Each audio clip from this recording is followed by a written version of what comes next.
m'appelle Walter Boujna, je suis un citoyen comme vous et moi si j'ose dire. Et en 2017, j'ai décidé de faire quelque chose parce que je n'en pouvais plus de ces politiciens, de ces partis, de ces mensonges, etc. Donc j'ai lancé un petit mouvement qui s'appelle EJL Citoyen, Équilibre, Justice, Logique, Citoyen. Et, mais je vais d'abord commencer par sur le programme, parce que pour une fois j'ai préparé un programme, enfin un sommaire, et je vais commencer par faire un petit rappel, un constat on va dire général, qui pourrait s'intituler «Pourquoi nous en sommes là?» Pourquoi nous, les simples citoyens, on a commencé à comprendre qu'il fallait qu'on fasse quelque chose parce qu'on ne pouvait plus faire confiance à notre classe politique. Parce que qu'on le veuille ou non, que ce soit la Covid ou plein d'autres choses, le problème, c'est la perte totale de confiance. Alors pourquoi la perte totale de confiance? C'est que depuis 40 ans, les politiciens, les présidents aussi, les partis, tout le monde nous a menti. Tout le monde nous a baladés. Tout le monde nous a fait des grandes déclarations en campagne électorale. Et ensuite, où ils faisaient le contraire, où ils ne faisaient pas. Et puis de toute façon, ils ne sont pas engagés, donc ils s'en moquent un petit peu. Ensuite, il y a eu des trucs graves qui se sont passés, notamment la trahison de la parole du peuple, de nous, pour le référendum en 2005. Et en 2008, on nous fait passer le traité de Lisbonne alors qu'on a dit non. Alors ça, c'est quand même une trahison ouverte. Alors bien sûr qu'ils l'ont un petit peu arrangé avec des petites phrases, des petites virgules, mais non, c'est pas tout à fait pareil. Mais enfin bref, ils nous ont embrouillés, vous le savez tous. Et je tiens à dire que, rappelez-vous quand même, on dit non à 55% avec une propagande digne de la Covid, pour le oui. C'est-à-dire qu'à l'époque, rappelez-vous, si on disait non, on est contre, vous êtes des débiles, vous n'avez rien compris à l'avenir, c'est le monde moderne, c'est l'Europe, etc. Bon, on s'est aperçu que le bon sens populaire, je suis désolé, a toujours raison. A toujours raison face à ces énarques, etc., ces castes qui se prennent pour les sachants et finalement qui ont amené notre pays à la faillite totale. Donc en fait, c'est une succession de trahisons qui se sont passées, de promesses de campagne non tenues, je le répète, c'est très important pour la suite. Et puis il y a eu, bien sûr, les Gilets jaunes, qui a été une première réaction. Et je crois que les Gilets jaunes, moi j'avais monté ma petite association un an avant, mais bon, j'étais sur les mêmes constats. J'ai pas été spécialement Gilet jaune dans la rue, mais j'ai été un soutien passif, on peut dire ça comme ça. Parce que je savais qu'il n'y avait pas assez de construction pour pouvoir gagner. Mais, n'empêche, ça a quand même ouvert les yeux à beaucoup de gens. Peu importe si on était d'accord ou pas avec les gilets jaunes de gauche, les gilets jaunes de droite, les gilets jaunes très jaunes, les gilets jaunes orange, enfin bref, c'est pas grave. L'important, c'est qu'il y a eu une réaction populaire. L'important, c'est que les gens se sont dit, on en a marre de ces gens. On en a marre de ces gens qui nous méprisent, on en a marre de ces gens qui nous demandent des efforts tout le temps, et qui, eux, n'en font pas, parce que leur retraite, ils touchent pas, leur salaire, ils touchent pas, enfin, eux, ils ne font rien. C'est qu'à partir du moment où les mecs sont élus, ils arrivent sous les ordres de la République, ils ont complètement oublié qu'ils étaient nos employés, qu'ils étaient des gens que nous les avons, on va dire, désignés pour être nos représentants, et ils deviennent représentants juste d'eux-mêmes, et de leur carrière, et défenseurs de leur carrière. Donc la notion de mission publique, de mission de servir pour sa nation, s'est transformée en... ils se servent, voilà, c'est une phrase un peu basique, mais nous, en tout cas, ce qui est sûr, c'est qu'on ne sera pas là pour se servir, on sera là pour servir.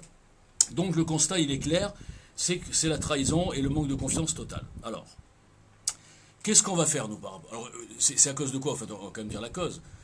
Et là, c'est pas spécialement des politiciens, les Français ou quoi, c'est l'homme.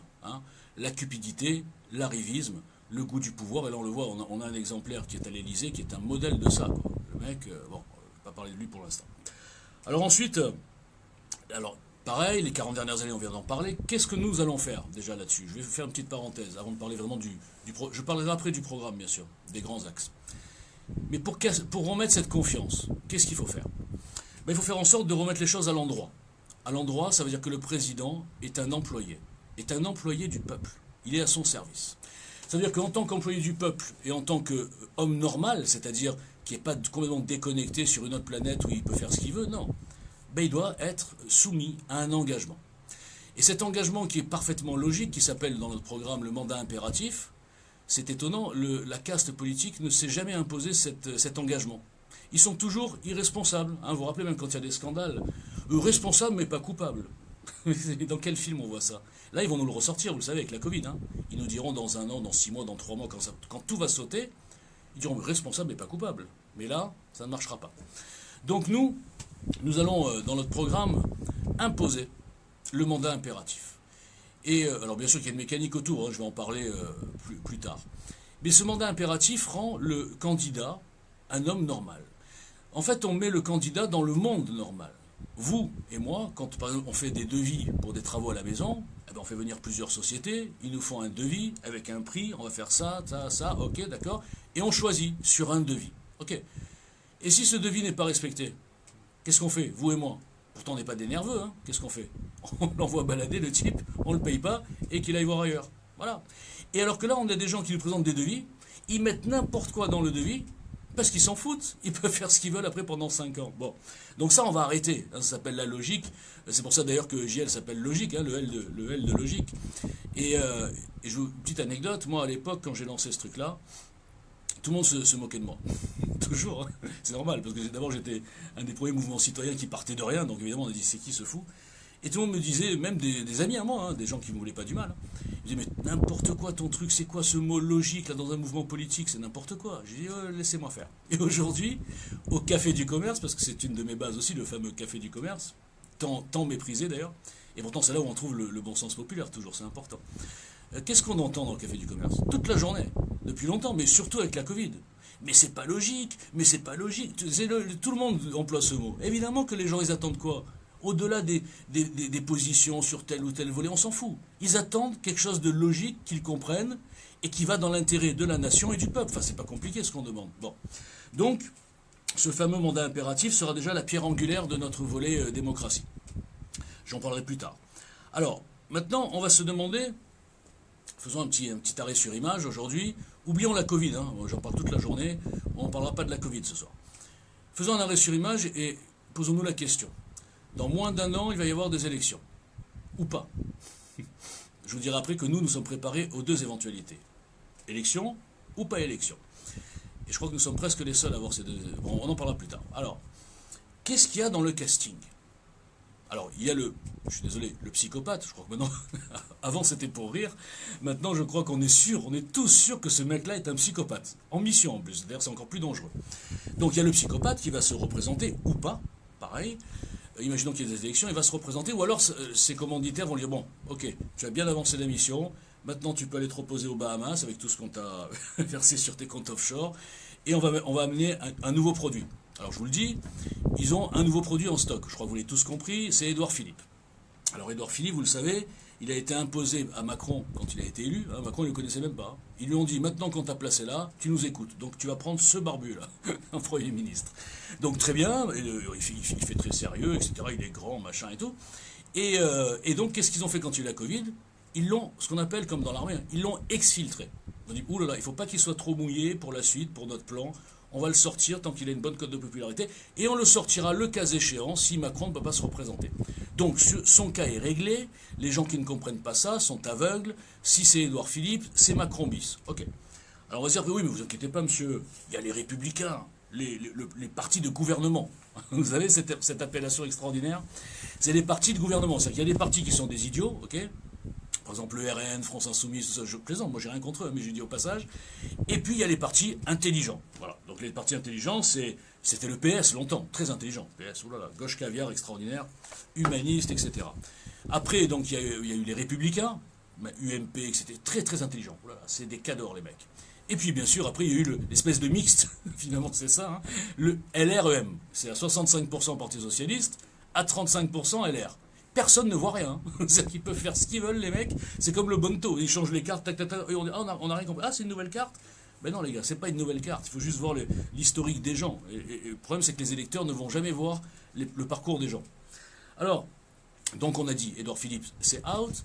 Donc les LR, alors les LR, ils se battent, là, ils sont déchaînés. Les politiciens, politicards, ils pensent qu'à ça. On veut être candidat, on veut tous être candidat. Il y a Pécresse, il y a Bertrand, il y a, comment il s'appelle, David Linard, le nouveau Joker, la force vive, force vive du Sud. Enfin, quel que soit le candidat des LR, vous avez compris que soit il est outil volontaire, soit outil involontaire, mais dans les deux cas, un miracle, ils battent Macron, et admettons, c'est pas le système, qu'est-ce qu'ils feront? La même politique, européo-mondialiste, un peu progressiste. De temps en temps, ils feront des petits comme ça, oui, l'immigration, oui, les valeurs, mais bon, mais vous avez vu que derrière, qu'est-ce qu'ils font? Ah, rien. Et surtout, ces partis, ils sont très contents avec cette 5e République. Ils veulent rien changer, eux.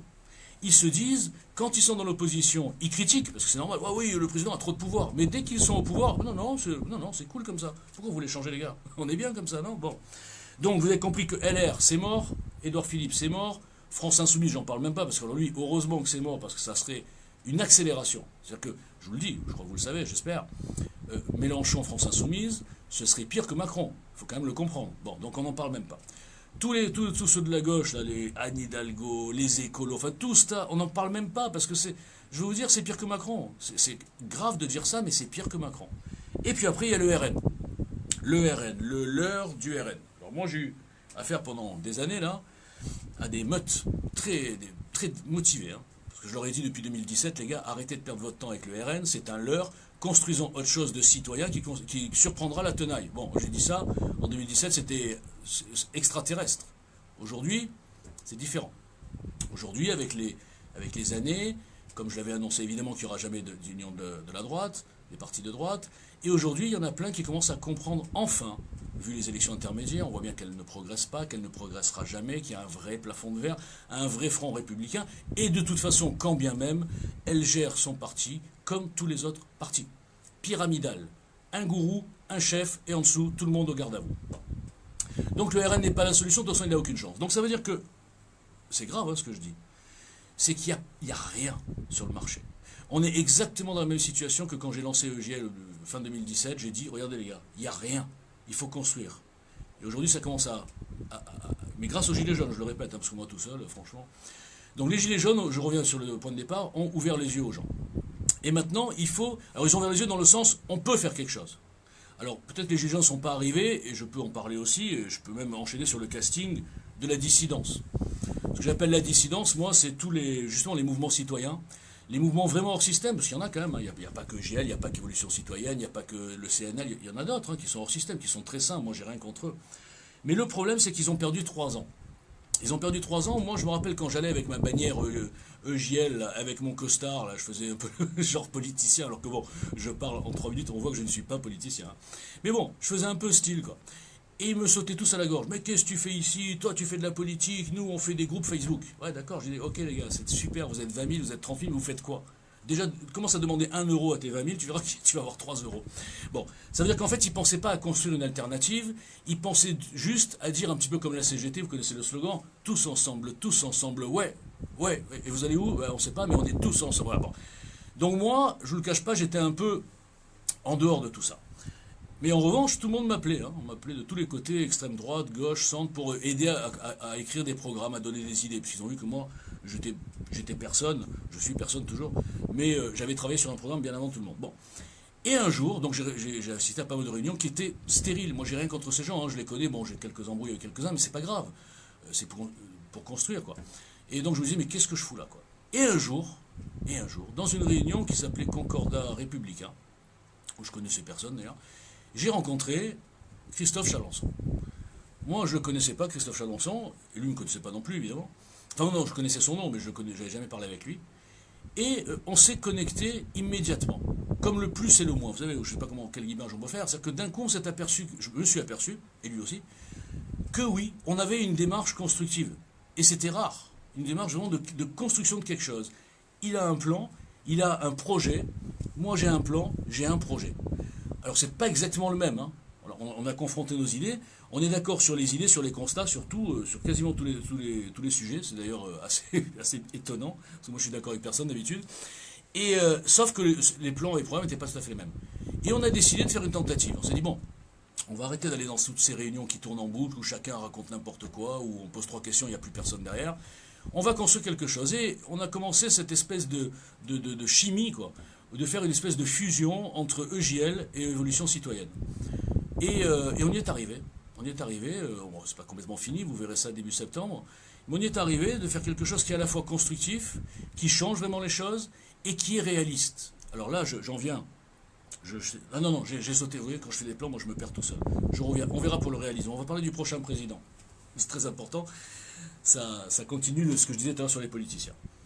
Depuis toujours, et en tout cas depuis 40 ans, on nous a toujours dit le président doit avoir une certaine dimension. Bon. Il doit avoir du charisme, il doit, si on peut, hein, être un peu énarque, ou Sciences Po, enfin quelqu'un d'une haute culture, etc. On dit rarement hein, qu'il doit aimer son pays, mais on va y revenir. Et donc on nous met à la tête des soi-disant des gens qui sont compétents, qui sont souvent des hommes providentiels. Hein, vous connaissez cette expression. Alors moi, à chaque fois, quand j'entends ce truc-là, je dis, ok, d'accord, mais retournez-vous, s'il vous plaît, 2 minutes. Voilà. Prenez, après De Gaulle, prenez-les un par un. Mais qui?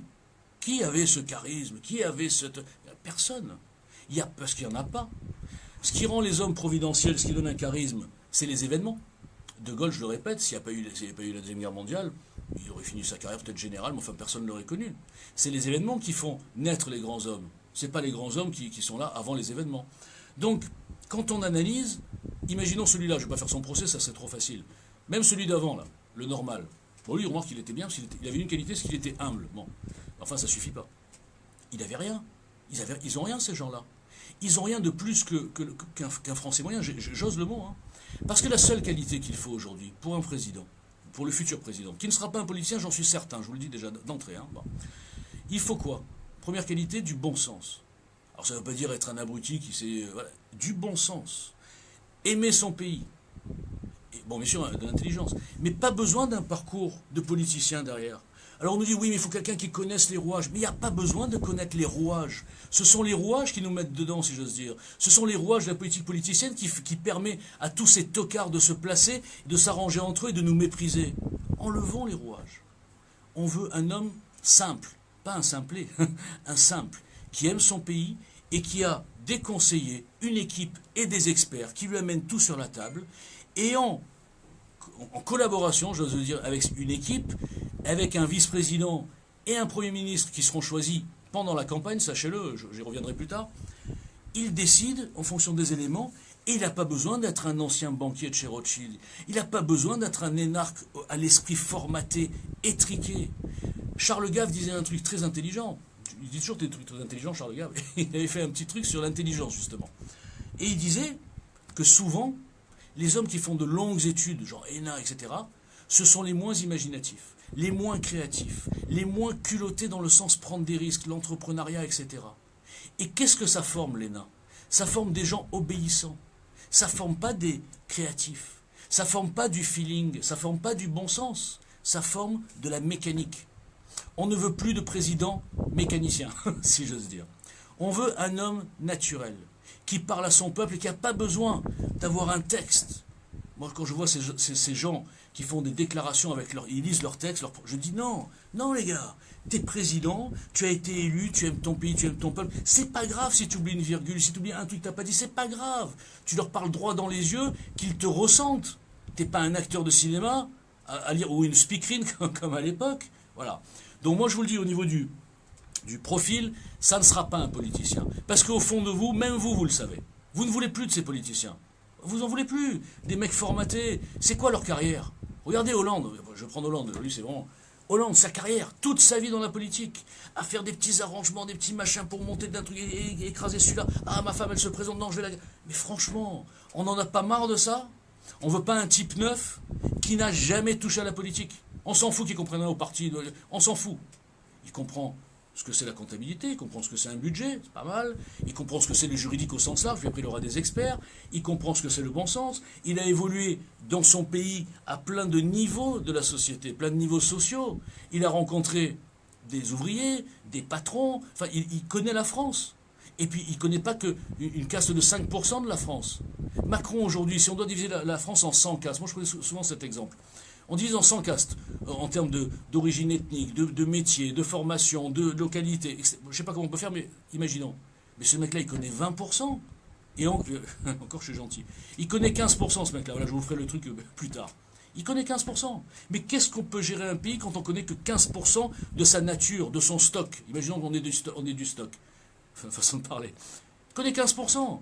Qu'est-ce que tu vas gérer, gars? Tu sais parler à un banquier, tu sais parler à un petit cadre, mais tu sais pas parler à un mec de la rue. Tu sais pas parler. Tu joues, ça marche pas.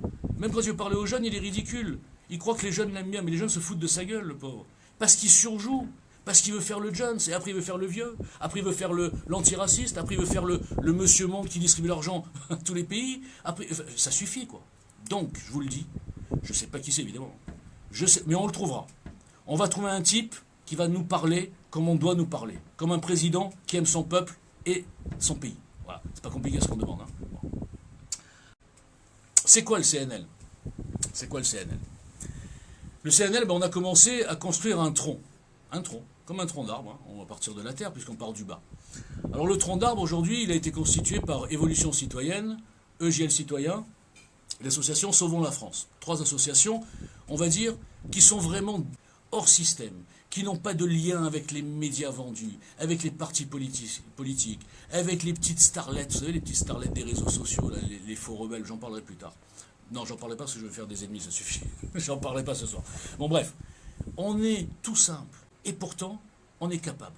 Pas nous, pas nous 3, mais tous les gens qui ont participé chez EJL, même s'il y en a qui sont plus là, ils ont tous amené leur pierre à l'édifice. Et Évolution Citoyenne, je ne connais pas encore tout le monde, évidemment, parce qu'il y a beaucoup de gens, mais je les vois, ils sont motivés. On donne un truc, tac, on réfléchit, chacun donne son avis. Et Sauvons la France, c'est pareil. Alors ça ne veut pas dire que c'est du bas de gamme, parce que bien sûr qu'à la télé, ils nous font passer, nous, les citoyens, pour des tocards. Moi, je veux dire, j'avais de la peine, je vous le dis, hein, certains porte-parole autoproclamés, souvent des gilets jaunes, qu'ils invitaient sur les plateaux, mais ils se faisaient plier en deux. Et ça me faisait de la peine, parce que presque ils jouissaient de faire ça.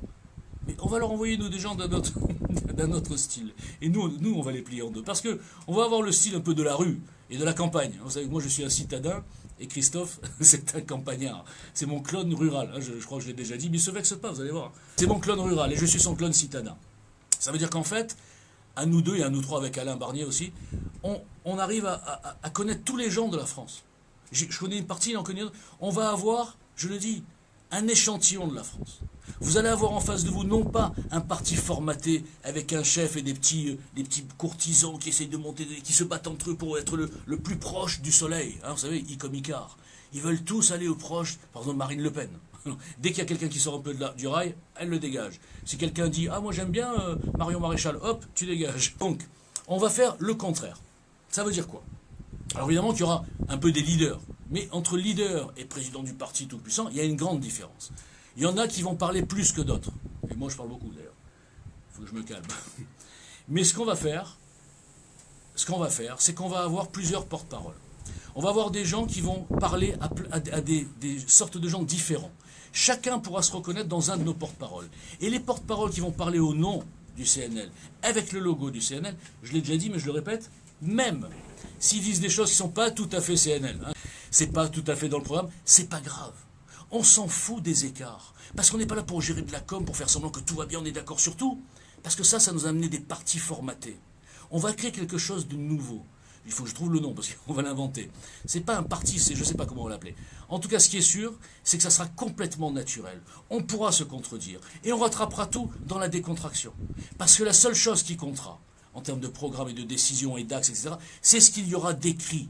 Le reste, expression libre.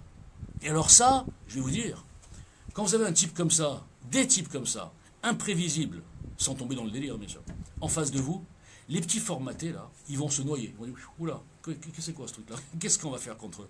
Ils ne pourront rien faire. Mais pour qu'on en arrive là, il y a du boulot. Hein. Il y a du boulot, et je disais d'ailleurs à mon équipe EJL, comme sur Twitter d'ailleurs, où je me suis fait beaucoup d'ennemis, je disais toujours les gars, parce que moi je dis la vérité, donc des fois ça ne plaît pas. Je dis les gars, ça ne tombera pas du ciel. Hein. C'est-à-dire que adhérer à EJL, adhérer au CNL, adhérer à Évolution Citoyenne, à Sauvons la France, à qui vous voulez, c'est pas comme adhérer au RN. C'est pas comme adhérer à un parti qui est à la télé toute la journée, ils disent qu'ils sont ostracisés, c'est marrant. Qui sont à la télé toute la journée, qui ont des gens de partout, etc., qui ont des articles. Donc ils n'ont pas besoin, eux, en plus, ils ont besoin de se faire connaître. Tout le monde les connaît. 48 ans d'âge. Une PME familiale de 48 ans d'âge. Et chaque fois, ils nous font croire que oui, on a compris, ils n'ont rien compris. Donc là, si on veut, nous, se faire connaître, vu qu'on aura, je pense, il faut être réaliste, on aura très peu de médias mainstream. Donc ça veut dire que chacun doit mettre la main à la pâte. Ça veut dire que c'est pas genre j'ai ma carte du RN, je suis tranquille, ok, je soutiens le RN. Ok, t'as donné tes 20 euros, mais enfin, ça, on s'en fout. Nous, on s'en fout des 20 euros d'ailleurs, entre parenthèses. C'est pas de l'argent qu'on a besoin. C'est pas de l'argent. C'est ce que j'ai dit pendant. Le mec, il me prenait pour un escroc. Est-ce que j'ai une tête d'escroc? Oui, j'ai peut-être une tête d'escroc, mais en tout cas, j'en suis pas un. C'est pas de l'argent dont on a besoin. C'est de la participation. C'est de la diffusion. Il faut que chacun des gens qui viendra au CNL soit une antenne relais. Alors, pas en 5G, d'accord, j'ai compris, c'est dangereux. Une antenne relais, que chaque personne fasse ses 5 minutes par jour et diffuse la parole, les interventions, des bouts de programme, des liens vers le site internet. On sera partout. Je vais vous dire, en septembre, on va être partout. Tous les réseaux, tout ce qui existe, on y sera. Bon. Et diffuse. Juste à titre informatif. Alors évidemment, s'il veut participer et faire des tweets, comment dire, des publications au nom du CNL, il le fait. Il n'y a aucun problème. Aucun problème. N'importe qui pourra se prendre le logo CNL et parler pour le CNL. Je ne sais pas si vous comprenez bien ce que je veux dire. Ça n'existe nulle part, ça. D'accord? N'importe qui, je dis bien. Même si les messages n'en cautionnent pas, c'est pas grave. Je vous ai dit, je vous répète la règle, il n'y a que ce qui est écrit qui compte. Le reste, expression libre. Donc si chacun met ses 5 minutes, vous imaginez le pouvoir de diffusion, alors je ne sais pas si vous êtes sur, enfin il y en a plein qui doivent être sur Twitter, sur Facebook, sur YouTube, enfin je ne sais pas. Vous imaginez le pouvoir de diffusion de chacun d'entre vous. 5 minutes par jour.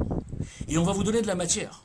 Si vous n'êtes pas inspiré, vous inquiétez pas, on vous donnera tous les liens, on vous donnera une espèce de petit livret, il y aura des liens où vous pourrez aller chercher de la matière, il y aura des trucs tout faits, juste à diffuser, antenne relais. On va remplacer les médias mainstream par des médias populaires, si j'ose dire, des médias de la base, des gens normaux qui s'investissent pour une action, d'accord? Et quand on pèsera un certain poids, là, le travail va vraiment commencer. Et là, on pourra commencer à dégommer, je dis bien le mot, dégommer chaque parti politique, chaque politicien, avec son passé, avec ses casseroles. Et oui, il faut jouer les armes du système, hein, avec surtout le bilan. Et là, je vais souvent parler, mais les gens ne se rendent pas compte de la force atomique que n'importe quel mouvement citoyen sérieux, s'il est bien construit, avec quelque chose de raisonnable à proposer, pas n'importe quoi, hein, il peut dégommer tous ces partis. Parce que c'est un peu comme le débat du deuxième tour entre un président sortant et un candidat, celui qui est au deuxième tour, quoi, un outsider. Le candidat sortant doit porter le poids de son bilan. Et on le sait, depuis 40 ans, les bilans des présidents sortants, c'est toujours une catastrophe. Parce que depuis 40 ans, ils tuent la France à petit feu, donc le bilan, c'est toujours une catastrophe. Et imaginez maintenant ce poids, multiplié par 5 ou 6, il faut cette carte par 6. Ils ont 6 bilans, tous ces partis, LR, PS, machin, ils ont 6 bilans sur leur dos. 40 ans de trahison, je reviens au point de départ. Ils ont tout ça à porter. Sauf que quand c'est un politicien en face, il ne peut pas utiliser cette arme. Parce qu'il se met dans le lot aussi. Il a participé lui aussi. Même s'il n'a pas participé, que le RN dit oui, on n'a jamais exercé le pouvoir. Vous faites partie du système. Je vais finir sur le RN. Si c'était un vrai parti hors du système, hors système, le 5 février 2008, le lendemain du 4, ils font, excusez-moi l'expression, je me lâche de temps en temps, un bordel général, en dénonçant la trahison du peuple, en dénonçant le contournement de la Constitution, en disant nous ne participons plus à cette République qui n'existe plus, à cette Constitution qui a été trahie. Ils ne l'ont pas fait. Personne ne l'a fait, même Mélenchon. C'est pas fini. Donc ce que je veux dire par là, c'est que... Ah oui, non, je vais finir. Les élections européennes, nous sommes le RN, nous sommes contre l'Europe. Oui, cette Europe est illégitime, machin, etc. Ok, d'accord. Mais on se présente aux européennes. Nous allons changer de l'intérieur. Non mais franchement, nous allons juste avoir des députés et un peu d'oseille. C'est mieux de le dire comme ça, non? Voilà. Donc ces partis de politiciens, chacun d'entre eux, moi personnellement, et chacun des gens qui parlera pour le CNL, on pourra les démonter et les couper en petites coupures de francs, pas d'euros. Nous y reviendrons. Donc voilà, donc ce que je veux vous dire, c'est que tout est possible si on y croit. Je dis bien tout est possible si on y croit. Je vais vous dire même mieux. Moi, avec EJL, et même avec le CNL, là, j'ai rencontré plein de gens. Je vais vous dire, avec EJL surtout, j'ai parlé à des milliers de gens. Des compétents, des gens pas connus, hein, des gens comme moi, des inconnus. Okay. Mais des gens, des anciens militaires, des anciens policiers, des anciens chefs d'entreprise, des avocats en poste, enfin en activité, des ouvriers, des agriculteurs. Bon, les agriculteurs, pas beaucoup, je dois dire la vérité. Il n'y en a pas beaucoup vers chez moi. Bref. Et qu'est-ce que j'ai vu, moi, en tant que citoyen lambda? Et je le savais, parce que moi j'ai un parcours un peu bizarre où j'ai connu le haut, le bas, le milieu, enfin bref. Mais c'est qu'il y a des compétences énormes. Il y a du bon sens énorme. Il y a des types qui te font des livres. J'ai reçu, moi, des gens qui m'ont envoyé des livres entiers. Ils refont la Constitution et tout. Ils réfléchissent. Et on nous fait croire que les compétences, c'est les énarques et les Sciences Po. Mais arrêtez, on peut les plier en 4. C'est ce qu'on fera d'ailleurs. Donc, nous pouvons le faire. Nous avons les compétences dans ce pays. On a encore des gens, plus beaucoup, parce que vu le niveau de l'éducation nationale, mais bon, on va essayer d'arranger ça. Nous avons des gens compétents, qui sont inconnus, de bonne volonté, et qui s'en foutent complètement de leur carrière politique ou de leur mandat. Comme moi, je vous le dis au passage, le premier jour, je leur ai dit sur Twitter, ils ne me croient pas, ils croient que je suis un candidat. Je leur ai dit, les gars, moi je vise bien plus haut que la politique, ou que le, je sais pas quoi, à quel poste, là, ministre, je m'en fous. Moi je vise les livres d'histoire. Là, je vous le dis, hein, là je me lâche. Hein. Oui, je vise les livres d'histoire. Je l'ai même fait en tweet, plusieurs fois. Vous savez, j'ai l'arrogance citoyenne, moi je m'en fous complètement de ce qu'on dit. Ils peuvent se moquer. Je veux qu'on soit nous la génération qui libérons ce putain de pays. Parce que ça fait 40 ans qu'il est prisonnier ce pays, d'une caste. Donc, si on le fait, on rentrera dans les livres d'histoire. Tous ceux qui ont participé. Quand je dis je, c'était pas moi, hein, c'était le mouvement, quoi. Donc, tous ceux qui ont participé et qui ont réussi, et pourtant elle est beaucoup plus puissante qu'en 1789, la caste, hein, sachez-le. Hein. On a affaire à un ennemi, d'abord il est mondial, c'est bien ça le problème. Il est énorme. On est mené 3-0 à la mi-temps, là, ok? Mais pour gagner 4-3, on va pas faire une tactique de parti politique. On va pas faire une tactique de politiciens qui radotent et plus personne ne les croit. On va pas faire une tactique de médias mainstream où on a des journalistes copains qui nous invitent et qui nous posent des questions qui ne nous dérangent pas. On va tout déranger. On va tout casser, mais pas avec la violence. On va les casser même intellectuellement, on peut le faire. Et je peux vous dire qu'on a les moyens derrière. Okay, donc, à partir du moment où c'est possible, on n'a pas le droit de ne pas tenter. C'est ce que je disais à tout le monde. 3 ans sur Twitter, j'ai parlé à des millions de gens, ils ne me croient pas. Maintenant, ils me croient. Ils ne me croyaient pas. Ils pensaient que mais non, c'est impossible, mais non, c'est joué d'avance, mais non, mais on connaît deuxième tour Marine Le Pen. Genre, les mecs étaient déprimés, sidérés, léthargiques, apathiques. Et qu'est-ce qui s'est passé? Ce qui s'est passé, c'est que le 12 juillet, Emmanuel Macron a précipité sa future chute. Parce que le 12 juillet, le petit arrogant qui craint rien, parce qu'il est placé, il a l'arrogance déplacée, hein, je l'ai expliqué plusieurs fois, on ne peut pas avoir cette arrogance si on dépend du peuple. On a cette arrogance quand on dépend de commanditaires. Et aujourd'hui, je crois que tout le monde le sait. Donc il a fait, moi ce que j'ai appelé dans la petite introduction, le pas de trop. Le pas de trop, c'est de se mettre complètement à découvert et de montrer à tous ceux qui hésitaient encore, parce que moi ça fait longtemps que je le savais, puis plein d'entre vous qui le savaient déjà. Et je le démontrais juridiquement, je le démontrais psychologiquement, je le démontrais mécaniquement, historiquement, je le démontrais par plein de méthodes, que nous étions dans une dictature qui ne disait pas son nom. Et plein de gens ne me croyaient pas. Hein, sur les plateaux, ouais, on n'est pas en Corée du Nord, enfin bref, les trucs habituels. Et là, avec ce discours du 12 juillet, il y a plein de gens qui sont venus me parler, qui me boudaient avant, qui me boycottaient, et qui sont venus dire, franchement, t'avais raison. Et bien sûr que j'avais raison. C'est pas que je suis intelligent, c'est que c'était logique. Voilà. Il fallait juste y croire. C'est-à-dire que les gens ne croyaient pas que la France puisse tomber en dictature. Parce qu'avant, c'était réservé aux pays d'Afrique, aux pays d'Amérique du Sud, un petit peu en Asie. On dit, ouais, bon, ils se sont fait avoir par un dictateur. Ouais, nous, on est des Français. Mais pas du tout.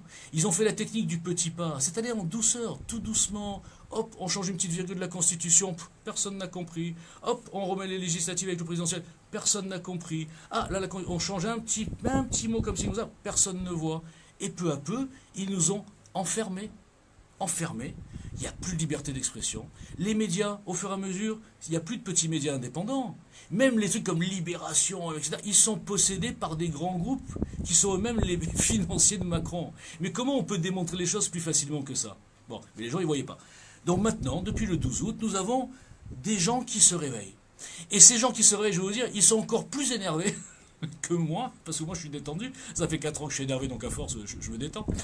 Ces gens sont encore plus énervés que moi. Parce qu'ils comprennent qu'ils se sont fait blouser pendant toutes ces années. Et ils défendaient, mais non, on est en démocratie. Oui, non, mais il faut bien voter. Mais bien voter de quoi? Même le vote, on sait qu'il a été truqué. Vous voulez que je vous parle de l'élection? Je crois que vous le savez. Bon.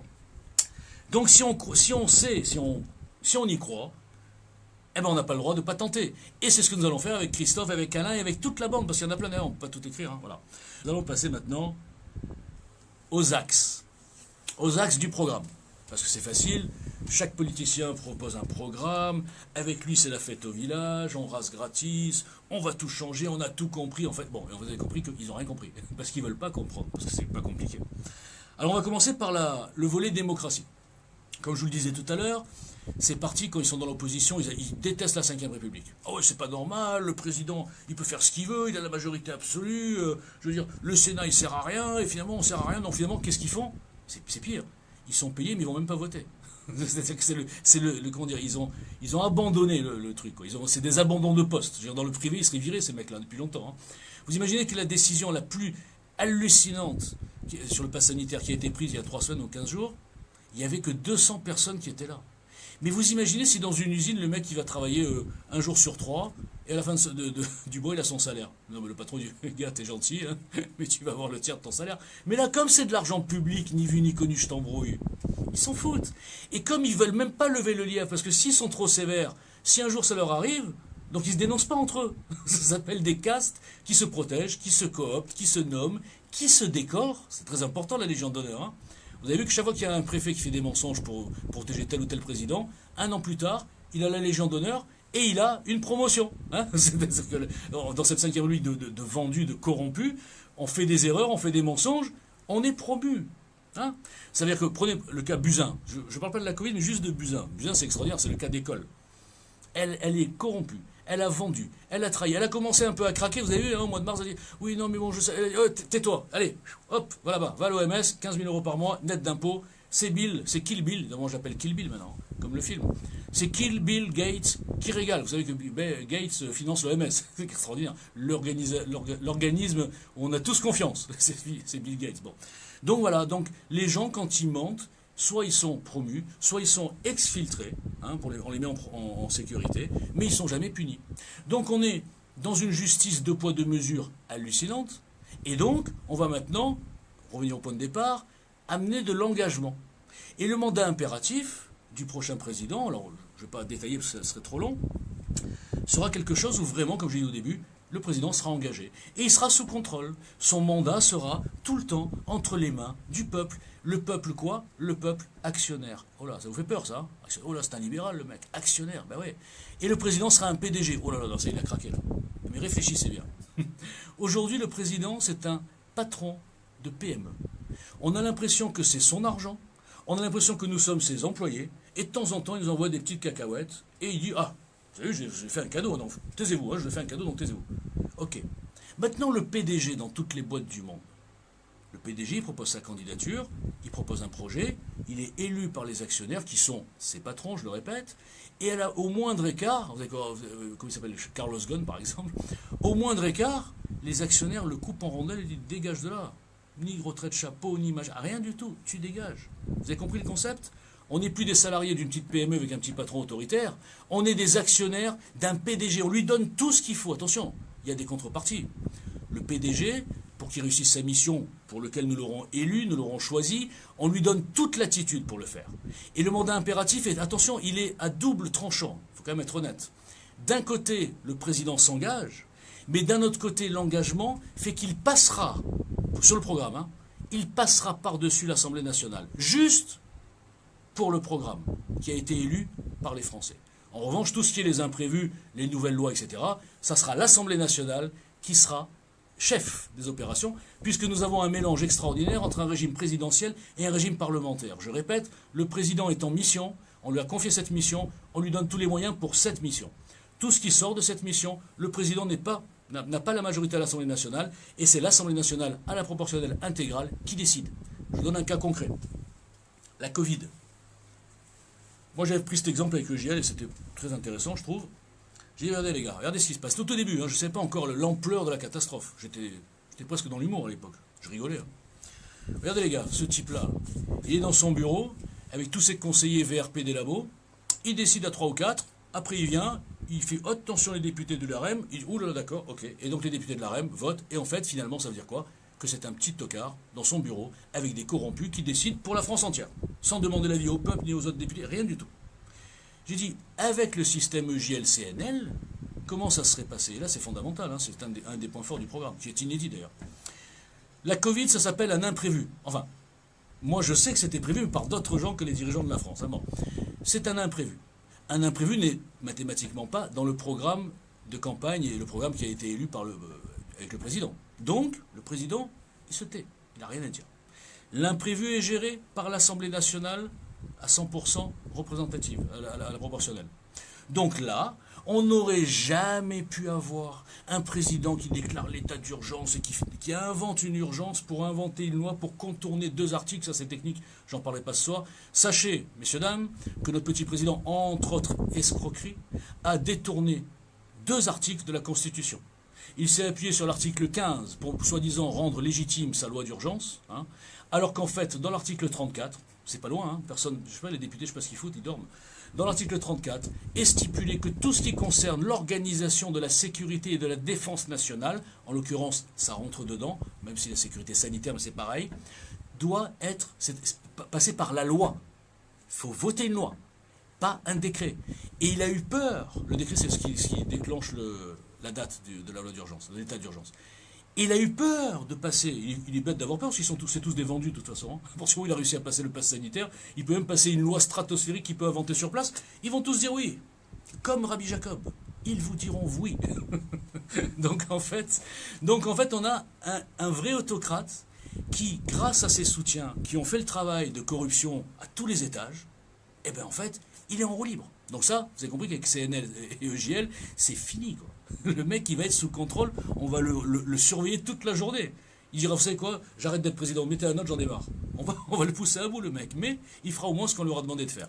Alors, petite parenthèse quand même sur la dictature, sur les trahisons. Parce que j'ai parlé de la trahison des politiciens, mais je n'ai pas parlé de la trahison de toute cette caste d'énarques, de hauts fonctionnaires. Et là, je voudrais parler du Conseil d'État et du Conseil constitutionnel. Est-ce que vous vous rendez bien compte que ces deux organismes sont censés protéger le peuple et la Constitution d'une dérive autocratique du président? C'est la définition. En tout cas, c'est la mienne. Je ne sais pas si c'est la définition. Je crois que oui. Enfin. Et là, on a ces deux organismes. Alors, le Conseil d'État, c'est des gens plus ou moins anonymes, c'est des machins. Donc, je pense que 5 000 € chacun, ça suffit. Et le Conseil constitutionnel, on a des gens qui sont nommés par le président en poste. Je ne sais pas déjà si on arrive à comprendre ce que ça veut dire, ce que je suis en train de dire. L'organisme qui doit surveiller le président, dedans, il y a des gens qui sont nommés par le président. Allô, quoi. Pareil, le PNF, Parquet national financier, le président du PNF, actuellement c'est un escroc notoire, qui a un dossier long comme le bras, d'ailleurs, mon ami avocat dissident Wilfried Paris pourrait vous en parler. Il a un dossier qui, dans n'importe quel pays libre, le ferait sauter en 10 minutes. Hein, mais sauf qu'on n'a pas, d'abord on n'est plus un pays libre, et on n'a pas de presse libre. Bon. Donc vous imaginez qu'il y a des dossiers qui traînent dans ce pays qui pourraient faire sauter la République. Ça va pas tarder, mais enfin ça prend du temps quand même. Bon. Donc le PNF c'est pareil. Donc tout ça, cette séparation des pouvoirs entre l'exécutif et le judiciaire, c'est la preuve ultime qu'il n'y a plus de constitution depuis longtemps. Puisque la constitution n'est garantie que par la séparation des pouvoirs. C'est écrit dessus, quoi. C'est comme le port salut. Mais on ne le voit plus parce que les gens qui seraient des bons donneurs d'alerte, crédibles, des gens qui sont des techniciens, ils se taisent. Et pire, ils appuient la thèse que nous sommes en démocratie.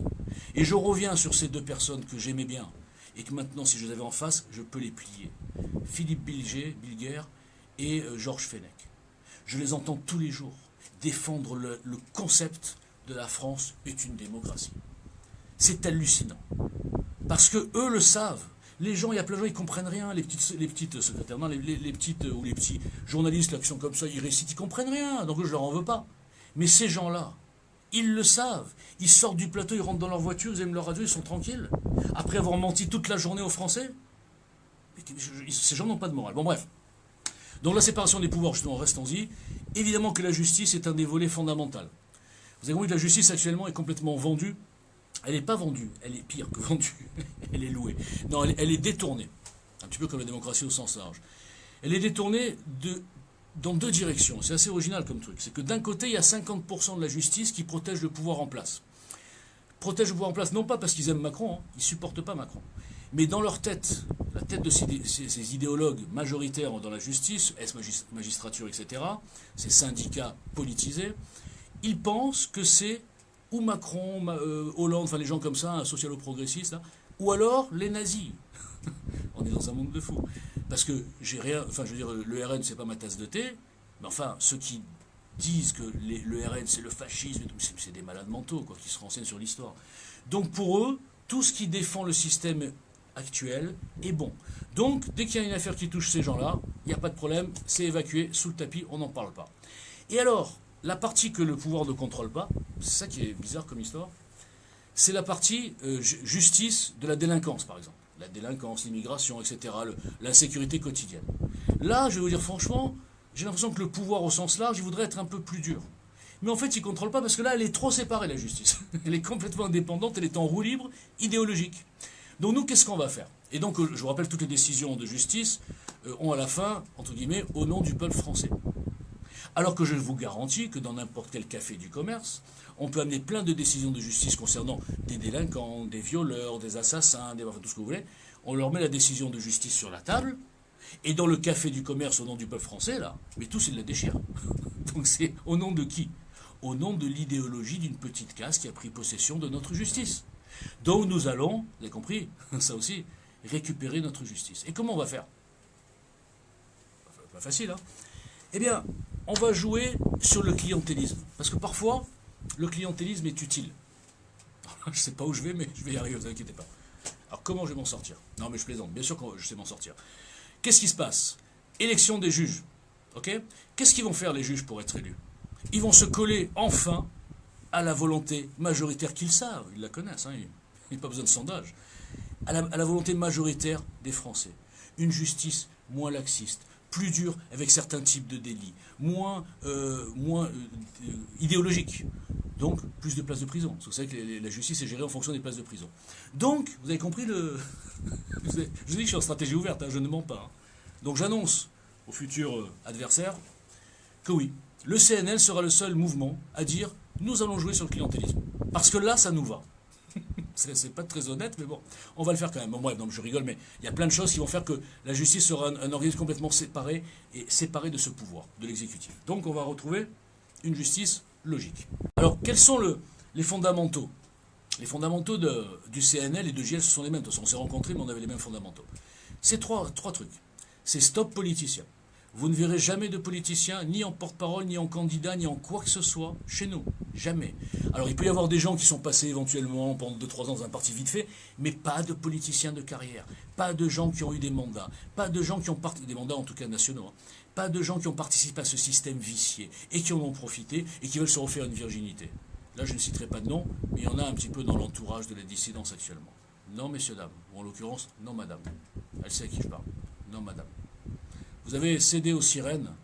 C'était pas il y a très longtemps. Hein. Vous êtes réveillés, mais un petit peu tard. C'est fini. Alors, c'est un message personnel de la résistance. Donc, en fait, il n'y aura pas de politiciens chez nous. Ok? Ça veut dire que on va avoir une communication complètement différente. D'accord? Mais, pourquoi je disais ça, je ne sais plus. Voilà. Donc les trois axes, c'est stop politicien, construire autre chose, d'accord? Et quoi avant qui, c'est très important. Le quoi avant qui? Depuis 40 ans, on nous sert du qui avant quoi. Vous avez compris? Il y a des gens qui se présentent, on ne sait pas ce qu'ils pensent de quoi que ce soit. Vous voulez que je vous parle de Zemmour? Ok, moi je m'en fous de Zemmour. Hein. Je l'aime bien de temps en temps sur des sujets, mais Zemmour, il veut se présenter. Il a un programme, il a des axes. De quoi il parle, Zemmour? L'islam? L'insécurité? L'islam? L'insécurité. Ok, mais c'est pas un programme, ça. Tu as des idées sur l'économie? L'Europe? Moi j'ai cru que Zemmour était souverainiste. Je l'ai vu dans un débat avec De Villiers. Il était beaucoup moins souverainiste que De Villiers. Hein, voilà. Donc on ne sait pas ce qu'ils veulent. C'est d'abord la personnalité. C'est-à-dire que les gens, au bout de 40 ans de trahison avec des faux qui, j'appelle ça des faux qui, moi, avec des faux providentiels, ils attendent encore, comme des enfants, ah oui, lui, il va nous sauver. Mais moi, j'ai fait un tweet en 2017, les gars. Moi, je suis un tweetos, donc je parle qu'en tweet. Je parle qu'en hashtag. J'ai dit, les gars, c'est pas quelqu'un qui va sauver ce pays. C'est quand les citoyens auront compris qu'ils peuvent le sauver eux-mêmes, ce pays, et qu'ils ne s'attachent pas derrière l'homme providentiel. Quand est-ce que ces gens, quand est-ce que vous, peut-être si vous êtes là-dedans, quand est-ce que vous allez mûrir? Quand est-ce que vous allez tirer les leçons de tout ce qu'on a vécu depuis 40 ans? Quand? Dites-moi. Donc il faut un homme neuf pour une France reconstruite de la base, des fondations jusqu'au sommet. Donc, quand je dis construire autre chose, c'est ça. Et donc, le quoi avant qui? Donc, stop politicien, construire autre chose. Et quoi avant qui? Avec ça, vous avez déjà compris tout le programme. Non, je rigole. Je vais continuer. Donc, ensuite, qu'est-ce qu'on a? Donc, la justice, la démocratie. Ensuite, bon, alors, bien sûr, la justice fiscale et sociale. Alors, aujourd'hui, qu'est-ce qui se passe? Évidemment que la justice fiscale, ça ne va pas du tout. Je vais vous dire, moi, ça va vous choquer tous. Je ne sais pas ce qu'il y aura dans le programme à ce niveau-là, parce que c'est en négociation. Moi, je suis contre l'impôt sur la fortune. Ah ouais. Je suis quoi, un libéral? Ben non. Moi, je suis contre tout ce qui n'est pas logique. L'impôt sur la fortune taxe des sommes qui ont déjà été imposées. Donc, je suis contre. En revanche, dans les tranches fiscales, on va rajouter des tranches, parce qu'il n'y en a pas assez. Là-dessus, je rejoins Mélenchon. Il a raison. Il y a un trop grand écart entre, je crois, la deuxième et la troisième, alors que les gens qui sont en bas de la tranche et les gens qui sont en haut de la tranche n'ont pas du tout le même niveau de vie. Donc, c'est pas possible. On va rajouter des tranches. Et on va faire une fiscalité complètement transparente. Parce que qu'est-ce qui se passe, la fiscalité? C'est que les pauvres, ils disent ouais, les riches payent pas assez, et les riches, ils disent putain, on en a marre de payer, et les mecs, ils payent rien. Donc, ils n'ont pas tort. Ni l'un ni l'autre, personne n'a tort. Et en plus, ils se disent, les pauvres et les moyens, enfin voilà, on va dire 40% des Français, ouais, en plus avec les niches fiscales, les riches ont des conseillers, ils arrivent à passer, machin, à faire des slaloms, ils arrivent à s'en sortir. Et là, ils ont raison. Donc les niches fiscales, c'est dans le programme EGL, et je pense que ça sera accepté dans le CNL, là je m'avance un peu, on verra, hein. C'est comme Capri, c'est fini. C'est fini les niches fiscales. Un investissement, soit il est rentable, soit il n'est pas rentable, on ne va pas forcer l'investissement. S'il y a un problème dans un domaine, on mettra du budget de la France dans le domaine. On n'incitera pas les gens à... Parce qu'il y a plus de côté négatif que de côté positif dans les niches fiscales. Aussi bien du côté d'abord de la justice intrinsèque et du budget de l'État. Et ça, c'est un mauvais calcul. Donc il n'y a plus de niche fiscale, c'est fini. Okay. Ensuite, je suis... alors évidemment qu'on va un petit peu augmenter les impôts. Hein, moi, je ne ferai pas des promesses genre oui, moins d'impôts, etc. Mais, ça sera trop long de vous expliquer ce soir, on va augmenter les impôts en termes de pourcentage, mais en termes de somme, ça va faire moins. Là, vous n'allez rien comprendre, donc je ne vais pas vous l'expliquer ce soir. Donc, quoi qu'il arrive, ce que je sais, c'est que grâce aux mesures qu'il y a dans le programme EJL, et que j'espère bien, c'est pas encore défini, hein, là je m'avance, Christophe doit dire, qu'est-ce qu'il va dire? Oh là là, il va nous dire, il dit n'importe quoi. J'espère bien arriver à le faire passer. Je vais vous faire juste une petite démonstration. Aujourd'hui, il y a 3 types d'impôts globalement. Il y a la TVA, les impôts sur le revenu et les charges sociales. Je schématise. La TVA, c'est un taux fixe. C'est-à-dire que le mec, qu'il soit milliardaire ou RMiste, pour un produit donné, il va payer le même montant de TVA. C'est injuste, mais on ne peut rien y faire. Eh oui. Parce qu'on ne peut pas demander la fiche de paye les revenus à chaque mec qui vient acheter un briquet. Voilà. Donc la TVA, c'est injuste, et aujourd'hui, de mémoire, ça représente 50% des rentrées fiscales. Ok. Mais ça, on ne peut rien faire. En revanche, les charges sociales. Les charges sociales, CSG, CRDS par exemple, 8%, c'est pareil pour tous les salaires. Eh bien ça, c'est injuste. Eh ouais. Je trouve que c'est pas normal qu'un type qui gagne 1500 euros, il paye 8% comme un type qui gagne 10 000 euros. Vous voyez, c'est ma notion de la justice. Donc quand on supprime la CSG, CRDS, je vous donne un exemple pour vous faire comprendre. Tout l'argent, tous ces impôts qui sont injustes par définition, puisqu'ils ont un taux fixe, ils passeront dans l'impôt sur le revenu, qui est lui proportionnel au revenu. Donc je finis, parce que je ne vais pas passer 3 heures là-dessus. Aujourd'hui, nous n'avons que 50% des impôts, nous n'avons que 25% des impôts globaux qui sont proportionnels et donc justes. Et avec JLCNL, nous aurons 50% des impôts qui seront proportionnels et donc justes. Ça veut dire que nous doublons, je fais une phrase de politicien là, nous doublons le taux de justice de l'impôt. Voilà, ça c'est un slogan ça. Dur à expliquer, mais c'est pourtant mathématique. Donc ça c'est la justice. Alors maintenant, sociale. Alors la justice sociale, je ne peux pas vous faire des promesses, enfin, moi je ne suis pas un politicien, mais on ne pourra pas faire des promesses, ouais, vous inquiétez pas, on va rembourser tout ce qui est la santé, ouais, le SMIC, on va l'augmenter. Parce que ça, il ne faut quand même pas dire n'importe quoi. Il faut d'abord être sûr de le financer. Eh bien, EGL est sûr de le financer. Alors là, franchement, en plus je fais du suspense. Je ne vais pas vous l'expliquer ce soir. Mais il y aura quelque chose, un élément que je dois négocier, c'est pour ça que j'en parle pas, qui va d'abord rendre une vraie différence entre les gens qui travaillent et les gens qui ne travaillent pas. Parce qu'aujourd'hui, la différence, elle n'est pas notable. Hein. Je suis désolé, hein, il y a des mecs, ils arrivent à 600 euros, 700 euros, avec des minimums vitaux, mais minimums sociaux. Et le mec qui travaille, il a 1200 euros. Je suis désolé, moi, un peu moins du double, je trouve que c'est pas la différence, sans parler des allocations familiales, etc. Je suis désolé, c'est pas assez. Je suis désolé. Alors moi, je ne suis pas de ceux qui disent que les chômeurs, ils ne veulent pas travailler parce que je ne pense pas ça. Mais je trouve que ceux qui travaillent doivent avoir une vraie différence. Et nous avons un outil que nous mettrons en place, on expliquera ça, qui va remettre cette différence sans nuire, bien sûr, aux gens qui sont aux minimums sociaux. Hein. On ne va rien leur enlever à eux. Pas de problème. Hein. Voilà. Par contre, ceux qui travaillent, ça va être un petit peu différent. Mais j'en parlerai plus tard, c'est trop long, ça. Alors ensuite, qu'est-ce qui se passe? Alors, on va reconstruire, au sens large, nos services publics. Et là, je vais vous dire, c'est un ancien électeur du RPR qui vous dit ça. C'est un ancien, on va dire chef d'entreprise qui évolue dans le business qui vous dit ça. C'est un ancien mec de droite, mais la droite, comment dire, pas capitalisme, enfin, quand même, hein, moi j'ai dirigé des boîtes, bon, j'étais souvent salarié aussi, j'étais les deux, donc voilà. Mais bon, j'étais un peu de droite quand même. Et moi aussi, j'étais dans le truc, ouais, il y a trop de fonctionnaires, ouais, il y a trop de ci, ouais, il y a... Mais en fait, ils sont allés tellement loin que même moi, ça me choque. Même moi. Il n'y a plus de régaliens. Il n'y a plus assez de policiers. L'armée, elle a été découpée. Bon, ça, c'est un autre problème, on en parlera plus tard. La santé, qu'est-ce qu'on paye actuellement? Si ce n'était pas une manœuvre globale, on connaît tous les objectifs, donc évidemment que c'était prévu de réduire pour être en sur-machin et pour pouvoir affoler les gens. Mais si ce n'était pas prévu tout ça, ils ont tué la santé. Ils l'ont tué.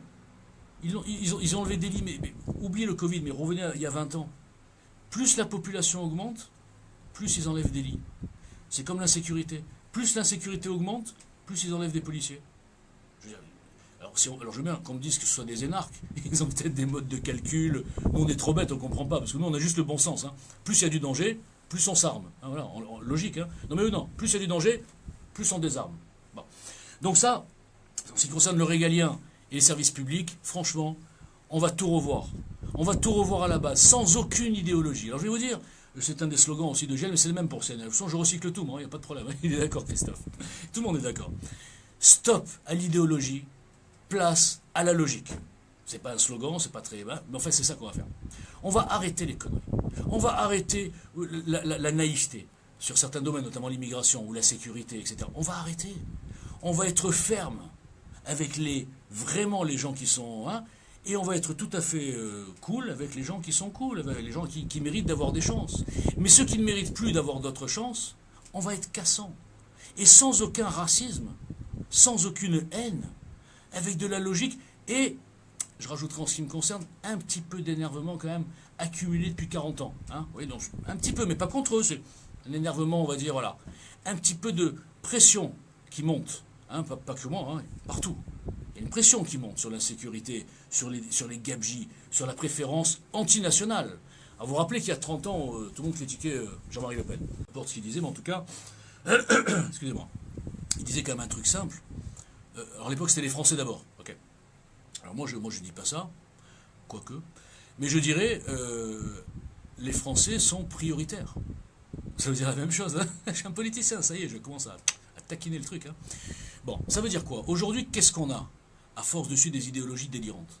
On a une politique qui est globalement anti-nationale. Alors, quand je dis ça, on va dire « Ah, c'est un facho ». Ok, je vais vous expliquer ce que je veux dire. Prenez n'importe quel domaine. Tiens, prenez les Afghans, là. J'ai rien contre eux. Sauf que je sais que dans tous ces Afghans qui viennent et qu'on va accueillir, il y aura peut-être 1 ou 2% qui vont être des dangers publics pour notre pays. Mais bon, ok, on accepte. C'est les risques d'être un grand pays des droits de l'homme. Ok. Enfin, droits de l'homme des étrangers. Pas tellement droits de l'homme des autochtones. Vous avez remarqué. Hein, bon. Ce que je veux dire par là, c'est que eux, comme plein d'étrangers, on leur trouve un boulot, une formation, il faut qu'on les accompagne. Alors ils adorent dire à la télé, il faut les accompagner, c'est notre rôle. Vous avez vu Éric Piolle, là, l'écolo bobo islamo-gaucho, enfin bref, tous les hauts. Ah oui, c'est notre devoir, la France. Mais quel devoir? Ton devoir de la France, c'est de t'occuper des Français déjà. Quand tu auras un pays où il n'y aura pas 6 millions de chômeurs quand on compte toutes les catégories, quand tu auras un pays où il n'y a pas 15%, c'est de la folie, qui est cru? Il y a 30 ans, on devrait dire en France, 40 ans, en France il y aura 15% de pauvres. Arrête un peu la France. Et voilà, on y est. On a 15% de pauvres. Et encore, le taux de pauvreté, il est assez bas. Il est assez bas. Donc, qu'est-ce que tu parles de la France, la dignité de la France? Occupe-toi des Français, occupe-toi de la France, et quand tu auras, comme dans une maison, range déjà ce que tu as chez toi, et occupe-toi des affaires des autres. Bon, ça veut dire la logique. Il n'y a pas de racisme. Okay, mais les droits d'asile complètement détournés de gens qui viennent de pays qui ne sont pas en guerre, la Géorgie, ils viennent se refont les dents. Moi, je ne peux pas me refaire les dents, eux, ils peuvent se les refaire. Non mais, dans quel pays on est là? Bon. Donc ça s'appelle la logique. Donc c'est pas du tout xénophobe, fasciste, les bottes noires, les chemises brunes, tout ça. Non, c'est juste la logique, les gars. On est quoi? On est là pour gérer la France, notre pays, notre nation, oui ou non? Eh ben voilà, c'est ce qu'on va faire. L'autre notion importante qu'il faut intégrer pour le CNL et EJL, c'est la souveraineté. La souveraineté, chez les partis politiques, ça n'est qu'un mot. Ils adorent dire ça. Ils savent que les gens, ils adorent. Ah ouais, souveraineté, ouais, on est souverain. Ok, mais sauf que t'es pour l'Europe, donc déjà, t'es mort. Ah ben t'es pour l'euro, déjà, t'es doublement mort. Et la souveraineté populaire, t'en fais quoi? Tu fais quelque chose dans la démocratie? Rien, voilà. Je viens de vous donner l'exemple du RN. Ils sont souverainistes, il paraît. Ils m'ont fait trop rire. Ils veulent rester dans l'Europe, ils sont très bien finalement. L'euro, évidemment, ils veulent pas sortir parce qu'ils ont peur de faire peur aux Français. Ils n'ont pas su l'expliquer. Ils ont pas su. En fait, ils ont fait une erreur de communication parce qu'ils avaient un plan qui était bidon pour sortir de l'Europe et pour sortir de l'euro. Eh bien, on va même. Je suis désolé, hein, je suis un peu arrogant. Même là-dessus, la sortie de l'euro et la sortie de l'Europe, nous, les paysans, hein, les gens du peuple, là, comme ça, les gens du café, on va leur donner une leçon. Et avec le plan tout simple qu'on va proposer, les gens, ils n'auront plus peur. Et ils vont se laisser aller à ce qu'ils ont envie vraiment. Parce que les gens, les sondages disent le contraire, les Français, je suis certain qu'à 55% toujours, voire plus, avec tout ce qu'il y a depuis 20 ans, les Français veulent une France libre, une France souveraine. Ils veulent sortir de ce machin, où des espèces de tocards, des énarques européens, je les appelle comme ça, des technocrates, non élus, non légitimes, sensibles à la corruption. Hein. Prenez le petit cas de Remdesivir, et vous comprendrez qu'il ne peut pas y avoir autre chose que de la corruption. Quand on signe un contrat comme ça, 1 milliard, ça ruisselle hein, dans les bureaux. Vous savez que les bureaux entiers des lobbyistes sont juste en face le bureau de ces gens-là. Et nous sommes là comme ça, et on dit, oui, allez-y, gérez notre argent, vous êtes des Européens, vous êtes intelligents. Bon, bref, on va pas s'épancher là-dessus. Donc, l'Europe, le RN, on est pour l'Europe. L'euro, pareil. Nous, on va expliquer comment on va faire. Et on va poser une question simple, que je pose souvent, moi. On nous a mis dans la tête, les médias, comme la Covid, hein, vous savez, le lavage de cerveau, que la France est incapable de se débrouiller toute seule. Incapable, enfin, vous vous rendez compte? Il faut que nous ayons des partenaires, des partenaires particuliers. Il faut qu'on ait des Allemands, parce que nous on est trop bêtes, on ne comprend rien. Il faut qu'on ait des Suisses, des Hollandais, des Belges, enfin les Belges je les aime bien. Bref, il faut on sera plus nombreux, on sera plus puissants, on pèsera dans le concert international. C'est ça qu'on nous a promis, oui ou non? Ok? Bon, juste là-dessus. Mais chaque fois qu'il y a un conflit, l'Europe, tout le monde se rigole. Poutine est mort de rire. Trump, à l'époque, n'en parlons pas. Bon, Biden, j'en parle pas, il m'énerve celui-là. Trump, il était mort de rire. L'Europe, qu'est-ce que c'est? Les Chinois, alors les Chinois, ils sont morts de rire. Alors les Chinois, c'est extraordinaire. Ils arrivent à passer outre toutes les contraintes économiques et ils voient que leur adversaire économique, lui, se met des contraintes à lui-même. C'est-à-dire, il dit, mais c'est quoi ces gens? C'est normal que. J'aimerais être chinois des fois pour voir comment ils gèrent ce truc-là. Ils doivent mourir de rire. Mais ces socialo-progressistes sont des malades mentaux. Ils mettent des bâtons dans les roues à leur propre pays pour la concurrence loyale, pas déloyale, pour le marché libre. Même s'ils sont nuls dans le marché, ils veulent que le marché soit libre et que peu à peu, il n'y ait plus de marché du tout. Et on devient, nous, des consommateurs, on n'a même plus d'usine, on ne peut même pas fabriquer des masques. Si on demande demain à la France de fabriquer, on met 3 mois. Donc ça, la réindustrialisation, on va la faire. Et on va expliquer aux Français que oui, nous sommes la France. On va bien sûr qu'il y a, je vous le dis, hein, je vais pas faire il y aura 3 ans difficiles. Parce que nous, vous savez qu'on est juste des citoyens, mais on fait des business plans, des prévisionnels, si vous voulez, d'année en année, voir comment ça va se faire. Et on va pas dire que ouais, c'est bon d'un coup, ça, comme Mélenchon, il arrive, tac, il règle tous les problèmes, il y a plein de milliards qui. Non. Nous, on est raisonnable. On va avoir les enfants 2 ou 3 ans difficiles. Ah, je le dis. Mais la différence, c'est que là, ça fait 40 ans que c'est difficile, pour nous amener à rien. Alors moi, je vous dis, on va faire des efforts, mais en sachant où on veut aller, même économiquement. Il y a plein d'autres domaines, hein. Même économiquement, les gars, on va savoir où on va. On va faire des efforts, et il y a des mesures qui vont choquer. Mais vous comprendrez, enfin, quand on en sera là, vous comprendrez pourquoi, pendant 1 ou 2 ans, des mesures qui vont vous choquer, mais qui 2 ans plus tard, vous direz, c'était super. On va réindustrialiser notre pays. Parce qu'on est la France. Parce que si nous, la France, on n'est pas capable de se débrouiller, d'être quasiment autonome, pas surtout, on n'a pas de pétrole, d'accord. Alors que il y a 120 pays dans le monde qui sont autonomes, le Lesotho, le Congo, enfin je dis n'importe quoi. Et nous, non. La France, non. Mais vous rigolez ou quoi? Donc il faut arrêter de se faire lobotomiser par ça. Donc bien sûr que les Français ils veulent qu'on sorte de cette Europe de naze. Ils veulent qu'on sorte de l'euro, ils comprennent plus rien cet euro. Du jour au lendemain, tous les prix ont doublé, on se dit non, il n'y a pas d'inflation. Ils mélangent tous les tarifs de tout. Oui, votre t-shirt, vous le payez moins cher, mais je m'en fous, le t-shirt, j'achète 1 fois par semaine. Mais mon truc, là, ma baguette, c'est tous les jours. Oui, mais bon, l'un dans l'autre. Non, il n'y a pas de l'un dans l'autre. Bon. Donc, on va redevenir souverain. Souveraineté monétaire, souveraineté populaire grâce aux mesures qu'on a indiquées tout à l'heure avec le RIC, les référendums, le mandat impératif. Ça veut dire quoi, souveraineté populaire? Il ne faut pas rêver à devenir la Grèce antique. Moi, je vois des réunions où je rigole. Je ne suis pas méchant, mais je rigole. Les mecs qui parlent, ils veulent, oui, la Grèce, tout le monde doit participer. Excusez-moi, c'est des conneries, ça. Ça fait perdre du temps, ça. Parce que c'est ingérable. Et les gens, ils sont dans leurs bouquins, ils sortent Platon, non, je ne sais pas qui ils sortent, moi je ne les connais pas. Moi, je m'en fous du passé. Moi, je m'occupe de l'avenir.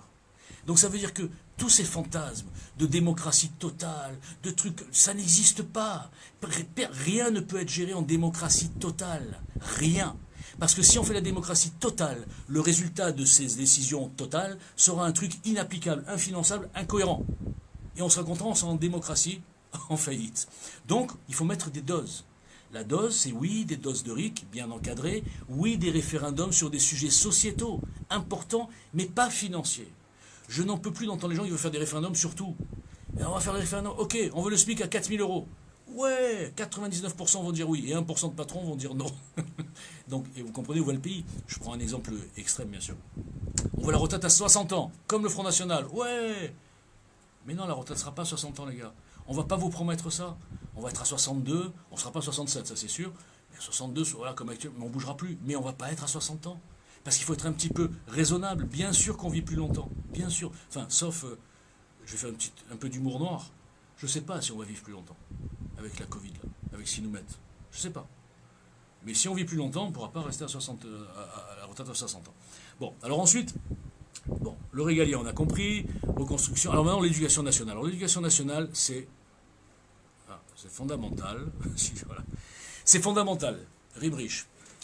Qu'est-ce qui se passe? Pourquoi on en est là? Je sors un peu de l'économie, maintenant je parle du sociétal. Des valeurs, de l'histoire, des mœurs, du fait que la France n'est plus la France. Du fait que cette éducation nationale complètement infiltrée depuis 81 par la gauche caviar, par les 68 arts, je ne sais pas ce qu'ils sont, je ne sais pas en quoi ils croient ces gens-là. C'est des gauchistes, je ne sais pas, ils critiquent tout ce qui est français et ils adorent tout ce qui est étranger. C'est bizarre comme ça doit être une maladie, je ne sais pas. S'il y avait un petit vaccin pour ça, moi ça m'arrangerait. Donc en fait, qu'est-ce qu'on a créé depuis 40 ans?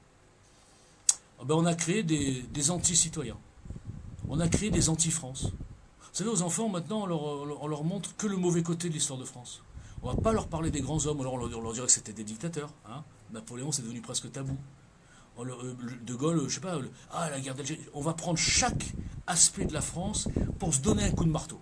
Eh, vas-y. Ouais, on est des collaborationnistes. Schlac. Esclavagistes. Schlac. Des colonisateurs. Schlac. Et comment on peut espérer que des enfants aiment le pays quand on le massacre comme ça? Quel est le pays dans le monde? Je voudrais bien qu'on m'en donne un. Je suis sûr qu'il n'y a que la France. Quel est le pays dans le monde? Parenthèse, il y a même des pays qui sont dirigés par des socialo-progressistes, que je connais, et qui idolâtrent encore leur histoire. L'Espagne, par exemple. L'Espagne, ils ne sont pas en train de se marteler tous les jours. Hein. Bon. Et pourtant, ils sont un peu socialo-progressistes, mais moins, depuis moins longtemps. Donc quel est le pays qui se massacre, qui se donne des coups pour dire « oui, on veut s'excuser, oui, on a fait des crimes ». Mais il n'y en a pas. On est tombé juste sur le seul pays qui est comme ça. Et qu'est-ce qu'on a en résultat? On cautionne tous ces soi-disant antiracistes qui parlent du racisme des Français, les Français sont fachos, racistes. On cautionne ça. Et on cautionne leur rage, et on cautionne leur haine, et on cautionne leur vengeance, et on cautionne leur racisme. Donc c'est complètement antiproductif, cette espèce de haine de soi, de repentance perpétuelle. Parce que non seulement on attise le feu de la haine inversée, du racisme inversé, mais en plus on fait détester leur pays à 3 ou 4 générations de jeunes français. Donc ça, on va faire un stop, j'allais dire, un sacré stop. Et on va changer tous les programmes. On va les remettre dans la vérité. On va les désaxer. On va oublier l'apprentissage de tel... On va arrêter tout ça. On va s'occuper de la France. On ne va pas être non plus autiste, hein, on va quand même voir le monde. Mais on va changer tout ça. Et ça veut dire aussi de remettre de la discipline dans nos écoles, parce que là c'est n'importe quoi, d'imposer le respect à nos professeurs et même de les augmenter. Mais qui eût cru que moi, Walter Boujna, je dise ça aujourd'hui? Nous allons augmenter, ça sera dans le programme, le salaire, pas que mais bon, des professeurs. Parce que je vais vous dire, aujourd'hui, être professeur, c'est une folie furieuse. J'admire ces gens-là, il n'y a pas que, il y a plein de gens que j'admire, mais bon, c'est une folie. Comment on peut avoir le sang-froid de supporter ce qu'on voit des fois, des jeunes qui les insultent, et les parents qui s'y mettent? Mais on va arrêter tout ça, les gars. On va refaire de l'école un sanctuaire de respect, de nation. Et s'il le faut, on mettra même des trucs de sécurité dans l'école. Oh, ça fait peur, ça. Bon, là, je m'enflamme, on verra. Donc, si on reconstruit l'éducation nationale, dans une génération, on aura réglé le problème de tous ces gens-là qui détestent la France. On l'aura réglé. De gré ou de force. Parce qu'on aura fait une purge. Aujourd'hui, on a beaucoup d'immigrés qui n'ont rien à faire ici. La France est déjà un pays très coloré. Moi-même, je suis issu de l'immigration. On a plein d'immigrés déjà qui sont intégrés. Mais plus on en absorbe qui ne sont pas intégrables et qui ne veulent pas s'intégrer, plus ça pollue même le quotidien des autres immigrés qui sont ici. Je vais vous prendre un exemple. Dans les cités actuellement, le problème, nous, moi je n'habite pas dans une cité, donc j'en pâtis pas, moi. Mais les vrais otages, c'est les immigrés eux-mêmes. Les vrais otages, c'est les 99%. Je vois à Marseille, là, ça c'est ma ville, c'est de la folie. Déjà, c'était chaud à l'époque, mais là, ça devient... Je pourrais même plus rentrer, moi. Alors qu'à l'époque, j'étais tranquille. C'est fini. C'est-à-dire qu'il y a 98 ou 19% de gens qui sont des gens qui essaient de s'en sortir. Qui essaient, voilà, ils travaillent, ils font ce qu'ils peuvent. Et autour, ils ont non seulement la difficulté de la vie, mais en plus, ils sont pris en otage par des bandes de racailles. Et personne ne fait rien parce qu'on n'a pas de place dans les prisons et parce qu'on a des juges idéologues. C'est pas pour moi qu'on va faire ça. C'est pas pour les gens qui habitent à Paris 15e, quoi. C'est pas pour eux. C'est pour les otages. Et les otages, ils sont arabes, ils sont noirs, ils sont ce que vous voulez. Donc quand on me dira, monsieur, vous êtes raciste, mais non, pas du tout, je veux libérer ces gens-là. Si j'étais raciste, je les laisserais dans le truc. Hein. Hop, bon débarras. Donc on va s'occuper de ça. Mais à l'envers du discours qu'on entend, il y a un côté très sécuritaire, j'en ai entendu qui dit, ouais, il faut envoyer l'armée. Mais c'est quoi ces malades mentaux, là? Moi j'ai entendu un capitaine qui a dit ça. On n'envoie pas l'armée dans les cités. J'entendais même un général, je vais le citer son nom, pourtant j'ai rien contre lui, général Soublé. Il y a 1 an et demi, le plan machin, pendant 1 mois on met 1000 personnes, on bloque le truc, on met l'armée pendant 1 mois dans un quartier. Les quartiers, il y en a 300 ou 400 des quartiers vraiment difficiles. Déjà, il n'y a même pas les effectifs pour tous se bloquer en même temps. Mais même si on en bloque un, ça sert à quoi? Et les gens vont vivre prisonniers pendant 1 mois pour choper 2-3 petits tocards qu'on peut choper avec la police normale. Donc c'est n'importe quoi. Donc nous, non, on n'enverra jamais l'armée dans les cités. Maintenant, la suite, c'est quoi? La suite, c'est que il va falloir donc une mobilisation.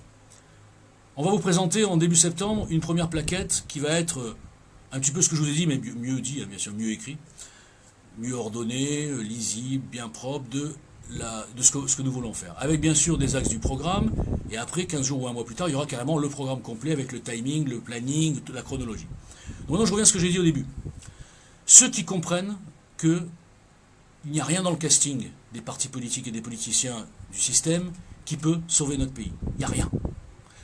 Parce que ceux qui pourraient peut-être faire un petit peu améliorer les choses ne gagneront jamais. Et ceux qui vont sûrement gagner si on ne crée pas quelque chose un OVNI en face d'eux, ils feront la même chose, donc ils continueront la chute de notre pays. Ceux qui ont compris ça déjà, à mon avis, il y en a pas mal. Pas qu'avec moi, ils ont compris déjà depuis longtemps. Ceux qui ont compris que tous les mouvements citoyens, il fallait créer une force unique. Et que tant que ces mouvements citoyens, ou ces citoyens d'ailleurs indépendants dans les mouvements, resteront bloqués sur telle ou telle mesure. Moi j'ai vu des gens, ah ouais, ton programme je l'aime bien, c'était à l'époque de JL. Mais la mesure 42, là, 42 et 43, je suis pas trop pour et tout, ouais, machin, la laïcité, ok, d'accord. Je dis, ok, il n'y a que ça? Ouais, non, le reste, ça va. Ok, alors, d'accord, et t'attends quoi pour venir, alors? Ouais, non, mais oui, mais non, mais oui. Bon. Ça veut dire que les gens, tant qu'ils ne comprennent pas, que le programme idéal qui plaît à 100% des gens n'existe pas, tant qu'ils ne comprendront pas, que là, on n'en est plus à des petits détails de mesures, oui, je passe ça, on est au sauvetage de la France. Tant qu'ils ne comprendront pas qu'à force de viser la démocratie totale, et c'est surtout pour cela que je parle, et de viser un truc qui est en plus pas vendable, mais pas vendable, parce que leur truc, même s'ils arrivent à faire un truc un peu cohérent, mais personne voterait pour eux. Il y a plein d'électeurs qui auraient peur, disent, mais c'est quoi ces trucs-là, machin, tout le monde participe. Ils voudraient même pas. En fait, mais au fond, les gens, ils ne veulent pas de démocratie totale où tout le monde donne son avis sur tout. Ils ne veulent pas. C'est des rêveurs qui veulent ça, il n'y en a que 10%. Les gens, ce qu'ils veulent, je vais faire du Sarkozy, attention, 5 minutes. Qu'est-ce qu'ils veulent les Français? Ben, je vais vous le dire. Les Français, ils veulent un plat simple, qu'ils comprennent, dont ils connaissent tous les ingrédients à l'avance, qui est servi avec des couverts et qui puisse se manger tout de suite. Voilà. Et on leur a jamais demandé d'aller en cuisine. C'est du Sarkozy, ça. Je ne sais pas si c'est du Sarkozy, ça aurait pu. Donc, 80% des gens, ils s'en foutent d'aller faire des réunions pour écrire la virgule de la Constitution. Ils s'en foutent complètement. Ils veulent du concret, du réaliste. Il y a une aberration, on n'en peut plus de ça. Hop, monsieur, voilà la mesure 42, la fameuse. Vous aurez plus ça, monsieur. Parce que là, mais c'est pas une promesse de campagne, monsieur. C'est dans le programme, c'est la mission, mandat impératif, ça sera appliqué. Ah ouais, donc c'est simple ou pas? Voilà. Donc si on raisonne comme ça, tous ces mouvements citoyens devraient comprendre que ceux-là, ils ont déjà compris qu'il n'y a rien dans le casting. Donc ils sont dans l'attente d'une création de quelque chose. Et ils n'ont rien autour d'eux. Enfin, il y a des trucs qui se font, hein. On n'a pas l'exclusivité. Mais dans cet esprit-là, avec cette association de mandats impératifs, de RIC, de référendum et de mécanique complètement originale, il n'y a rien sur le marché. Et là, je parle comme un commercial. Et Pierre Bellemare vous dirait 599 francs. Donc, je veux dire, c'est que si ces citoyens, une fois qu'ils auront vu ce qu'on va produire, une fois qu'ils auront compris que dans notre mouvement, c'est pas un candidat et tous derrière comme ça, machin, on le suit. C'est du vrai citoyen. C'est du vrai quoi? Avant qui? On s'en fout du candidat. On va d'abord créer une vague. Une vague qui ne sera pas avec les t-shirts Philippot, Asselineau, Marine Le Pen. Bref, ça ne sera pas ça. Il y aura un t-shirt CNL. Il n'y a même pas de nom. Et quand on aura cette vague de gens qui seront accrochés sur un tronc commun, sur quelque chose qu'ils arrivent à comprendre parce que c'est facile, et surtout ils ont la garantie systémique, si j'ose dire, et après il deviendra constitutionnel, que ça sera appliqué. Qu'on ne va pas les prendre pour des abrutis. Et qu'on ne leur mettra pas un type du système, parce que rien, ni Christophe, ni moi, ni Alain, ni tous ceux qui vont venir, n'auront aucun lien avec le système. Au contraire, on a été des parias. Et maintenant, on va vous expliquer que le fait d'avoir été des parias, à titre individuel et à titre du mouvement, ça fait de nous le seul potentiel réaliste. Et la seule crédibilité, elle est là. Parce que, je répéterai une phrase d'un grand philosophe qui s'appelait Walter Boujna en 2017, et qui disait, messieurs, dames, quand on me dit, oui, mais tu n'auras pas les médias, justement, je leur disais, le fait, d'ici 2022, de ne pas avoir les médias, vu que je suis certain, je n'avais pas prévu la Covid, hein, ni les gilets jaunes, les gilets jaunes un petit peu, mais la Covid, je n'avais pas prévu. J'ai dit, d'ici 2022, les médias vont se corrompre encore plus. Les médias ils vont se découvrir complètement. Et les gens comprendront enfin, d'ici 2022, que les médias sont nos ennemis, que les médias sont des agents du système, qu'ils nous lobotomisent et qu'ils nous vendent leurs candidats. Et leur candidat n'est jamais le nôtre, au fond. Parce que leurs intérêts ne sont pas les mêmes intérêts que nous. Si on comprend ça, on a tout compris. Et on comprend que ceux qui sont ostracisés par les médias, comme je l'ai été, comme Christophe l'a été, c'est parce qu'il y a un potentiel. Il y a un potentiel dans le ton, dans le fond. Et là, peut-être, si le CNL prend de l'ampleur, on sera un mouvement énorme, mais vraiment ostracisé par les médias. Pas comme le RN. Parce que le RN n'est pas ostracisé par les médias. Il n'a jamais été ostracisé par les médias. Le RN est un outil du système, un outil très utile. Parce que comme une lampe, il attire tous les moustiques. Moi, je suis un moustique, mais je ne suis pas attiré. Mais tous les moustiques patriotes. Ils vont dire, ouais, le RN, ouais, regardez les sondages, 42%, ouais, elle va faire plus. Et ils croient aux sondages, ils sont tellement naïfs. Ils ont vu un sondage à 48% il y a 6 mois, ils ont dit, ah, ça y est, elle peut gagner. Mais enfin, franchement, ouvrez les yeux, les gars. S'il y a des mecs du RN, là, j'ai rien contre eux, personnellement. Mais je n'en peux plus que le RN croit qu'il a acheté le drapeau. Ils croient qu'ils ont acheté le patriotisme. Ils ont acheté tout. La famille Le Pen a acheté tout. On veut plus de monarchie. Et on est dans une PME familiale où le pouvoir se transmet par le sang. Donc, si vous avez compris que le seul truc qui sera gros et ostracisé et boycotté, ce sera le CNL. Et si en novembre, on est là où je crois qu'on va être, c'est-à-dire un truc énorme, un tsunami populaire, on ne comprend rien. On ne comprend même pas qui c'est le chef là-dedans, on ne sait même pas par quoi où les attaquer. On va les paumer, les mecs. Je vous rappelle ce que j'ai dit tout à l'heure. On est mené 3-0 à la mi-temps. On est mené 3-0. Et en plus, les mecs, ils dominent. Hein. Je peux vous dire que, première mi-temps, on a souffert, on aurait pu être mené 5-0. Mais justement, on était mené 3-0, on a pris le temps de souffler, là, tout cet été, tranquille. On a vu qu'ils s'enfonçaient dans leurs erreurs. Et maintenant, on va les prendre dans un... Je répète, on va leur faire la misère. Mais ils ne vont pas comprendre. Mais pour faire tout ça, je reviens à ce que je vous dis, il faut des antennes relais.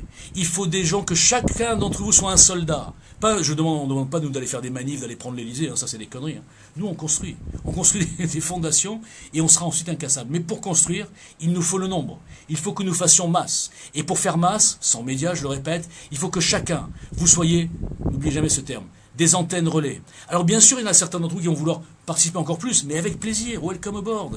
Allez-y, le programme, vous avez des idées, on est ouvert encore, on n'a pas fermé le truc, hein. C'est pas dans un coffre. Hein. Même les futurs mouvements qui vont nous rejoindre. Si le mec il vient avec une super idée écolo, je sais pas quoi, hop, on voit si ça passe, si c'est quand même finançable, on va pas faire n'importe quoi, on la met, il n'y a pas de problème. C'est pas du fourre-tout, hein. La base restera la même à 90%, mais on est encore ouvert à des modifications. Donc les gens qui ont des compétences, qui veulent amener des choses, venez avec grand plaisir. Les gens qui n'ont pas forcément envie de se mobiliser pour ça, au moins qu'ils soient des antennes relais. Voilà. Et si, comme je le pense, on arrive à créer ce tsunami, ce truc qui sort de nulle part, et qui sera... On ne peut pas se battre contre nous, on ne pourra pas se battre contre nous, parce qu'ils ne pourront pas nous attraper. Nous, on sera leader sénéliste. Je ne sais pas, il faut que j'invente un mot, parce que moi c'était leader égiliste. Leader sénéliste. C'est-à-dire qu'ils vont attraper quelqu'un, hop, c'est un autre qui sort. Ils ne vont pas comprendre. Ok? Et le candidat. Vous allez nous dire, mais attendez, ouais, c'est bien votre truc, ok, ouais, c'est bien, mais enfin, la présidentielle, c'est un candidat, hein, c'est pas une bande comme ça de mecs déchaînés. Moi, si j'étais journaliste, c'est ce que je dirais. Eh bien, monsieur, le candidat, nous ne le connaissons pas. C'est ce qui fait d'abord notre originalité. C'est ce qui démontre le fait qu'aucun de nous n'est arriviste ou n'est là pour une candidature ou un poste. On a tous plus de 50 ans, enfin pour l'instant, on n'est pas là pour une carrière. On est là pour donner une dynamique. Donc le candidat, nous le désignerons lors d'un scrutin majoritaire sans candidat. Alors là, je vais quand même vous l'expliquer parce que c'est quand même révolutionnaire ça. Au CNL, il va y avoir bien sûr pas mal de cadres, des gens qui vont parler plus que d'autres, qui vont s'investir plus que d'autres. Il y aura aussi les présidents de tous les mouvements qui vont nous rejoindre. Okay, il y aura aussi des individus. On a déjà eu des gens de très haut niveau qui sont intéressés, qui sont venus, ils n'ont pas un logo, hein, donc vous ne verrez pas leur logo, ils n'ont pas d'association non plus, mais ils nous amènent leurs compétences, des fois très ciblées, sur des choses où vraiment on était incompétents. Il faut savoir attirer les compétences. Petite parenthèse, les partis, souvent quand ils voient des gens compétents, les présidents de partis, ils les virent, parce qu'ils ne veulent pas prendre de l'ombre. Nous, on veut beaucoup d'ombre. On veut être complètement ombragé par les compétences et la motivation. Donc tous les gens bien, on les prend, on s'en fout. Sauf s'ils sont politiciens. Donc, à la fin, c'est-à-dire le plus tard possible, nous ferons un scrutin majoritaire. C'est-à-dire que tous les adhérents, tous les cadres, tous les gens qui seront vraiment dans le... On va dire, à mon avis, il y aura peut-être 1000 personnes, parce que je ne compte pas tous les soutiens, je compte les gens qui compteront, vont mettre sur un petit papier 3 noms.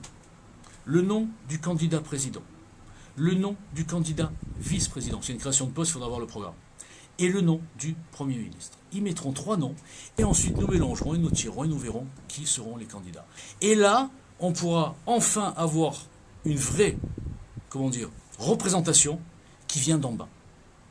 Et pas d'homme providentiel, puisqu'il y a un vice-président qui aura son rôle à jouer. Je vous rappelle que le président, qu'est-ce que je vous ai dit tout à l'heure, il sera sous contrôle.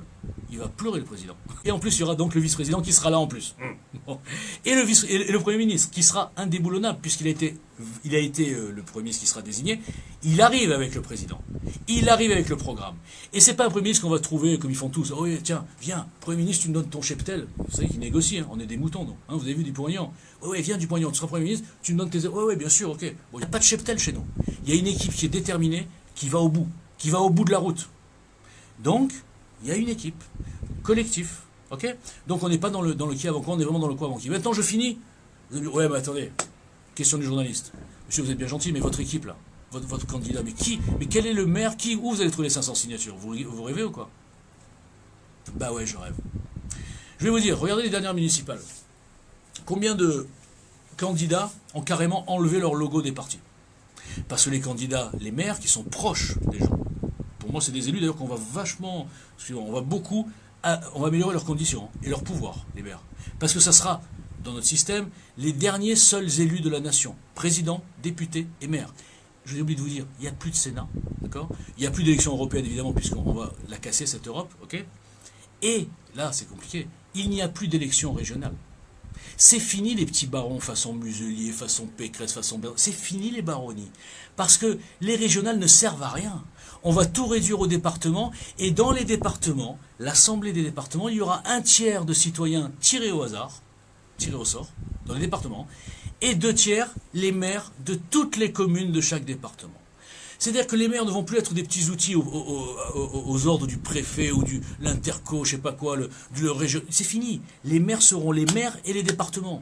Donc ils ont un pouvoir qui est décuplé, une autonomie décuplée, et sans être clientéliste, parce que, on va dire, moi j'ai pas écrit ça pour ça, hein, mais je me suis rendu compte que non seulement les maires, ils en ont marre des partis parisiens, s'ils voient un mouvement qui sort de la base, et qui est construit, pas fantaisiste, machin, mais ils vont se jeter pour donner leur signature.